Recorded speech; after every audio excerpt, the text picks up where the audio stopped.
آپ کا عقیدہ علم غیب ہے نا؟ تو مولانا ناصر رضا صاحب، تو جس طرح آپ علم غیب کا عقیدہ رکھتے ہیں، علم اور غیب دو جملہ ہے نا، دو جملہ ہے، تو علم اور غیب دو جملوں کے ساتھ قرآن پاک میں کہیں آیت ہے اللہ کے نبی کے علم غیب کی تائید میں؟ پڑھ رہا ہوں، آپ ترجمہ کر کے دکھانا، اس کا ترجمہ کیا کریں گے آپ؟ میں پڑھ رہا ہوں آیت۔ چلو بتائیں تو ایسا جو انکار کرے علم غیب کا انکار کرے، جو علم غیب کا انکار ہے منافق ہے، وہ کافر نہیں ہے؟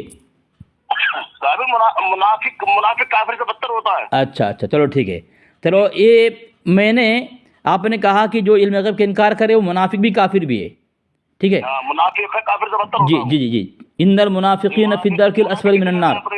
جی میں نے آپ کے پرسنل پہ ایک حوالہ دیا ہے، یہ الملفوظ ہے، حصہ سوم ہے، اب آپ نوٹ کر گئے الملفوظ، یہ مصطفیٰ رضا قادری صاحب نے لکھا ہے جو فاضل مجدد کے بیٹے ہیں، حصہ سوم ہے، صفحہ نمبر 65 ہے، اس میں لکھا ہے حدیث صحیح ہے کہ جبریل کل کسی وقت حاضری کا وعدہ کر کے چلے گئے، دوسرے دن انتظار رہا مگر وعدہ میں دیر ہوئی اور جبریل حاضر نہ ہوئے، سرکار باہر تشریف لائے، ملاحظہ فرمایا کہ جبریل علیہ السلام در دولت پر حاضر ہیں، فرمایا کیوں؟ یعنی اللہ کے نبی نے انتظار کیا، وعدہ کیا، جبریل علیہ السلام نے وعدہ کیا تھا کہ میں آؤں گا، تاخیر ہوئی، اللہ کے نبی علیہ السلام انتظار کیے نہیں آئے، باہر دیکھا نکل کے علیہ السلام نے باہر، تو وہاں باہر کھڑے تھے تو پوچھا کیوں تاخیر کیوں ہوئی؟ تو جبریل علیہ السلام فرماتے ہیں انا لا ندخل بیتا فیہ کلب او تصاویر، یعنی اللہ علیہ وسلم کو پتہ نہیں بھائی جبریل علیہ السلام کیوں آ نہیں رہے اندر، وجہ کیا ہے؟ انہوں نے کہا کہ رحمت کے فرشتے اس گھر میں نہیں آتے جس میں کتا ہو تصویر ہو، تو یہ سن کر کے اللہ کے نبی صلی اللہ علیہ وسلم اندر آئے، تشریف لائے، سب طرف تلاش کیا، کچھ نہ تھا، پلنگ کے نیچے کتے کا پلا تھا، اسے نکالا تو حاضر ہوئے، یعنی اللہ کے نبی کو پتہ نہیں کہ اللہ کے نبی علیہ السلام کے پلنگ کے نیچے کتے کا پلا ہے، جبریل امین آ نہیں رہے، اسی وجہ سے انہوں نے بتایا، پھر تلاش کیا، یعنی یا اعلیٰ حضرت نے اللہ کے نبی علیہ السلام کے علم غیب کا انکار کیا کہ اللہ کے نبی کو پلنگ کے نیچے کی خبر نہیں۔ آپ قرآن پڑھیں، سنیے جی جو اعلیٰ حضرت نے جس قرآن کا ترجمہ کیا ہے اس کا ترجمہ پڑھیں، آپ تفسیر پڑھیں۔ یہ کہتے ہیں کہ بھئی اللہ نے اپنے نبی کو علم غیب عطا کیا، تو جو علم غیب اللہ نے عطا کیا وہی کے ذریعے سے، وہی کے ذریعے سنیے آپ۔ ہاں حضرت سنیں، حضرت میں ایک بات بہت کام کی بات کر رہا ہوں، تو اللہ اپنے قرآن میں فرماتا ہے نزل بہ روح الامین، کہ اللہ نے قرآن نازل فرمایا کن کے ذریعے سے؟ روح الامین کے ذریعے سے، کن پر؟ نزل علی محمد، تو سب سے پہلے اللہ نے کن کو دیا وہ غیب کی بات عطا، کن کو کیا؟ جبریل علیہ السلام کو، اس کے بعد جبریل علیہ السلام کن پر لے کے آئے؟ اللہ کے نبی علیہ السلام لے کے آئے، تو سب سے پہلے ہاں میرے نبی سنیں، جی کہیں مقام پر وحی نازل ہوئی ہے اور کہیں پر وحی نازل نہیں ہوئی، اور نبی نے پوشیدہ باتوں کو بتایا۔ اچھا تو اگر جی اگر آپ کا بتایا، میری بات سنیں پہلے، جی بتائیے آپ۔ اللہ نے جبریل علیہ السلام کے ذریعے سے قرآن پاک بھیجا کس پر؟ اپنے نبی پر، ہے نا؟ تو سب سے پہلے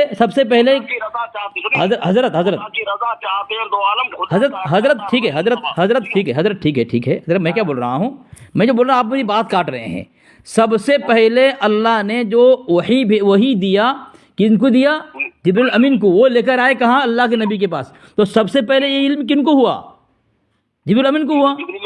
ہاں تو جبریل کو بتاؤ، جبریل علیہ السلام جو ہے اللہ کے نبی سے پہلے غیبداں ہو گئے، بعد میں نبی ہوئے، فرشتہ ہے نا، تو ہاں تو اللہ کے نبی سے پہلے جبریل علیہ السلام غیب ہوا کہ نہیں ہوا؟ تو ہاں تو ان کو بھی مانا جائے گا، جی تو ان کو بھی مانا جائے گا کہ وہ بھی جو ہے غیبداں ہیں جبریل علیہ السلام۔ آپ کا عقیدہ ہے علم اور غیب دو جملے کے ساتھ، آپ کے پاس کوئی دلیل ہے تو آپ نے دو آیت پڑھی، آپ نے وما کان اللہ لیطلعکم علی الغیب۔ حضرت سنیں نا میں کیا بول رہا ہوں، حضرت میری بات سنیں نا، حضرت آپ نے جو دو آیت پیش، ناصر رضا صاحب آپ بات سن نہیں رہے، آپ بات سن نہیں رہے آپ قرآن کی آیت کا ترجمہ سنائیے۔ میں ترجمہ کر دوں گا، میں آپ ترجمہ کروں گا، آپ فکر نہ کریں نا، میں جو بول رہا ہوں اسے سنیں، میں جو بول رہا ہوں سنو اسے۔ آپ نے کہا تھا کہ علم اور غیب دو الفاظ دو جملے کے ساتھ آیت پیش کریں گے آپ نے جو قرآن کی آیت پیش کی وما کان اللہ لیطلعکم علی الغیب، وہاں اطلاع علی الغیب ہے، علم غیب نہیں ہے. وما ہوا علی الغیب بضنین. حضرت سنیں پھر چلا رہے ہیں یار، عجیب انسان. آپ عالم ہیں، اپنے آپ کو عالم کہتے ہیں تو دیں گے. تو آپ نے آیت پیش کی وما کان اللہ لیطلعکم اطلاع علی الغیب، اور کہہ رہے ہیں علم غیب کہہ رہے ہیں آپ، ٹھیک ہے. اور میں آپ کو قرآن پاک سے آیت پیش کروں گا جہاں پہ علم اور غیب دو جملہ ہے قرآن پاک میں، اور اللہ نے اپنے نبی کی زبان سے اس کی نفی کروائی ہے علم غیب کی. پیش کروں لے. سورہ الاعراف ہے، پارہ 9 ہے، صفحہ نمبر 253 ہے. قل لا، اگر آپ کے پاس یہ ہے کنز الایمان کھولیں آپ. قل لا املک لنفسی نفعا ولا ضرا الا ما شاء اللہ ولو كنت اعلم الغیب لاستكثرت من الخیر. قل لا، کہ اب تم فرماؤ میں اپنی جان کے بھلے برے کا خود مختار نہیں، مگر جو اللہ چاہے. اور اگر میں غیب جان لیا کرتا لو کان فیہما آلہۃ الا اللہ لفسدتا، اگر زمین میں دو خدا ہو جاتا، یعنی دو خدا نہیں ہے. اگر میں علم غیب جان لیا کرتا، یعنی علم غیب نہیں ہے، یہاں علم بھی ہے یا عالم الغیب، علم بھی ہے غیب بھی ہے، دونوں لفظ کے ساتھ اللہ کے نبی علیہ السلام کی زبان مبارک سے اللہ تبارک و تعالیٰ نے علم غیب کی نفی کروا دی. آپ مجھے قرآن پاک کی آیت پیش کر جہاں علم غیب ہو. پہلی بات نبی منع کر رہا ہے کہ علم غیب نہیں ہے. جی نبی منع کر رہا ہے علم غیب نہیں ہے. نبی نہیں تو آپ جو کہہ رہے ہیں کہ حضور نے فرمایا کہ علم غیب کے بارے میں ہاں کہ نفی کر دیا نبی نے کہ مجھے علم غیب نہیں ہے، ہاں تو خدا جی آپ کہہ رہے ہیں نا. جی بالکل. تو یہ قرآن کی آیت جھوٹی ہے پھر. استغفر اللہ استغفر اللہ استغفر اللہ استغفر اللہ. ناصر رضا صاحب آپ نے کہا قرآن پاک کی آیت جھوٹی ہے، استغفر اللہ معاذ اللہ. ہاں کہ نفی کر دیا نبی نے کہ مجھے علم غیب نہیں ہے، ہاں تو خدا جی آپ کہہ رہے ہیں نا. جی بالکل. تو یہ قرآن کی آیت جھوٹی ہے پھر. استغفر اللہ استغفر اللہ استغفر اللہ استغفر اللہ. ناصر رضا صاحب آپ نے کہا قرآن پاک کی آیت جھوٹی ہے، استغفر اللہ معاذ اللہ.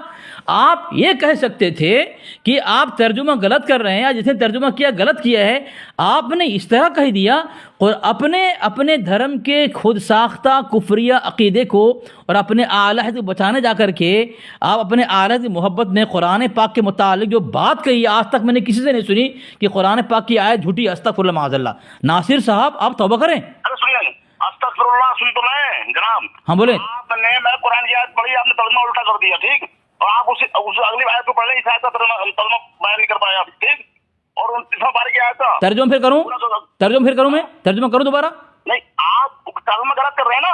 ترجمہ پھر کروں میں ترجمہ غلط کر رہے ہیں آپ. ترجمہ پھر سے کروں میں. نہیں تو غلط کر رہے ہیں نا، کر کے دکھائیں آپ. ہاں پھر کر دو ترجمہ. قرآن میں کر رہا ہوں سنیں کہ تم فرماؤ، یہ کون ہے یار، تم فرماؤ میں اپنی جان کے بھلے برے کا خود مختار نہیں، یعنی خود مختار نہیں مگر جو اللہ چاہے. اور اگر میں غیب جان لیا کرتا تو یوں ہوتا کہ میں نے بہت بھلائی جمع کر لی. تو آپ نے کہا، آپ نے قرآن پاک کی جھوٹی آیت پیش کی. یہ قرآن پاک کی جھوٹی آیت ہے. میں دوبارہ کیا میں نے، یہ کنز الایمان آپ کے اعلیٰ حضرت ترجمہ ہے جناب. ارے یار آپ قرآن کی آیت کو جھٹلا رہے ہیں نا. میں نے قرآن کی آیت، آپ نے کہا آپ نے قرآن پاک کی جھوٹی آیت پیش کر رہے ہیں، تو آپ ابھی بات بدل کر کہہ رہے ہیں میں جھٹلا رہا ہوں. میں وہی پیش کر رہا ہوں جو قرآن پاک میں آیت ہے، ترجمہ ہے. آپ نے کفر کر لیا تو اپنے کفر میں پردہ ڈالنے کے لیے آپ مجھے کہہ رہے ہیں کہ میں جھوٹا ترجمہ کر رہا ہوں. جو ترجمہ کر رہا ہوں یہ آپ کے اعلیٰ حضرت کا ترجمہ ہے جناب.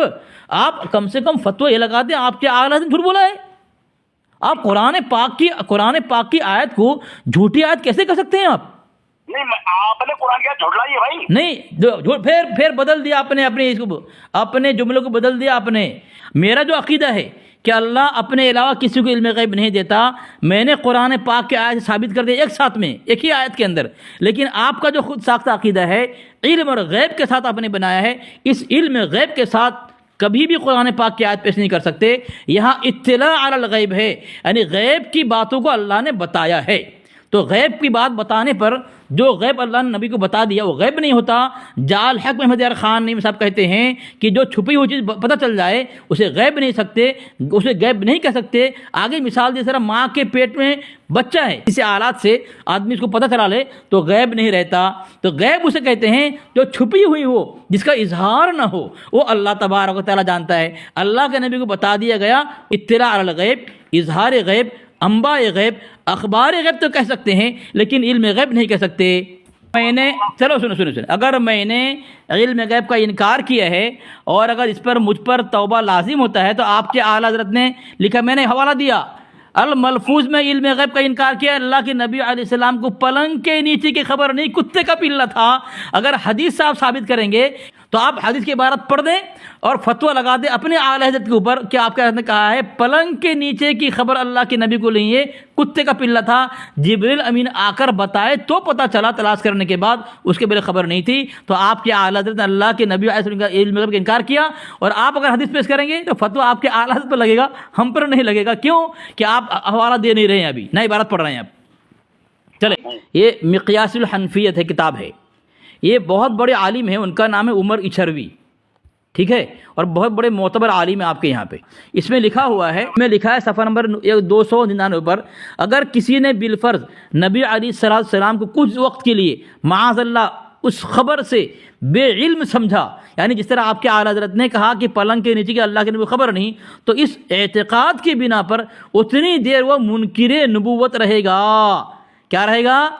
یا اس کو یہ ماننا پڑے گا کہ نبی علیہ السلام کو کچھ دیر کے لیے عدم علم اس کی نبوت کے انعدام پر دال ہوگی۔ یعنی جو یہ کہے کہ اللہ کے نبی کو فلاں چیز خبر نہیں، اللہ کے نبی کی نبوت کا انکار کر رہا ہے، گویا آپ کے اعلیٰ حضرت نے یہ کہا کہ اللہ کے نبی کو پلنگ کے نیچے کی خبر نہیں، کتے کا پلہ تھا، تو آپ کے اعلیٰ حضرت نے ختم نبوت کا انکار کیا ہے۔ آپ کے اعلیٰ حضرت نے کس کا انکار کیا ہے؟ نبوت کا انکار کیا ہے۔ تو آپ کافر ہوئے کہ نہیں ہوئے؟